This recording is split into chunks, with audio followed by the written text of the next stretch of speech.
घटना करने पे मजबूर किया जाता है सैनिकों को। मुझे दुख इस बात का होता है कि जो हमारे नेशनल चैनल हैं वो सब के सब अपना जमीर बेच चुके हैं। मैं उनसे पूछना चाहती हूँ, मोदी जी सदा कुर्सी पे नहीं रहने वाले, जिस दिन वो कुर्सी से चले जाएंगे क्या तुम्हें लगता है तुम चैनल ढंग से चला पाओगे?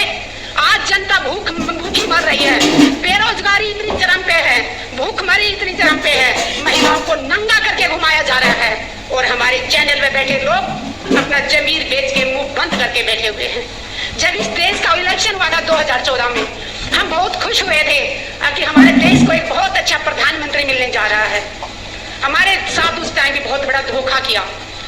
हम चेहरा देख रहे थे मोदी जी का कि देश को ये चलाएंगे, इनकी अच्छी अच्छी बातें सुन के हम बहुत खुश हुए थे कि हमारे देश का बहुत भला होने वाला, लेकिन पूरे देश के साथ इतना बड़ा धोखा होगा ये हमने नहीं सोचा था।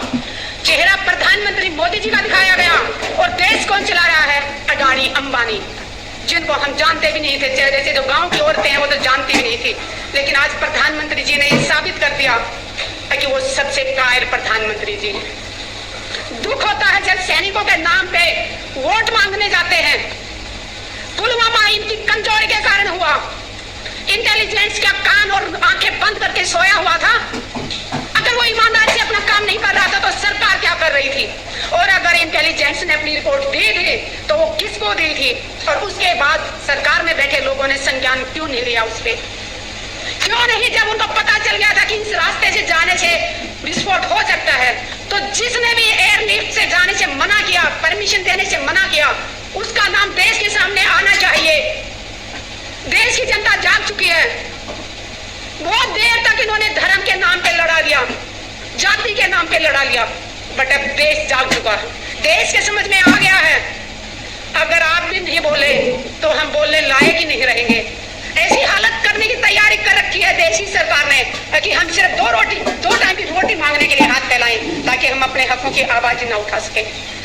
जवान शहीद होते हैं उस दिन उसके घर में खूब सारे लोगों का आना जाना, सुबह से शाम तक लाइन लगी रहती है, लेकिन उसके बाद उस विधवा को अपना जिंदगी कैसे बसर करती है, किस तरह अपने बच्चों को पढ़ाती है, ये देखने वाला कोई नहीं होता। लेकिन ना कोई विधवाओं की सुनने वाला है, ना कोई जवानों की सुनने वाला है। और जवान विधवा की बात मैं इसलिए कर रही हूँ, मैंने उन वीर नारियों को बहुत नजदीक से देखा है।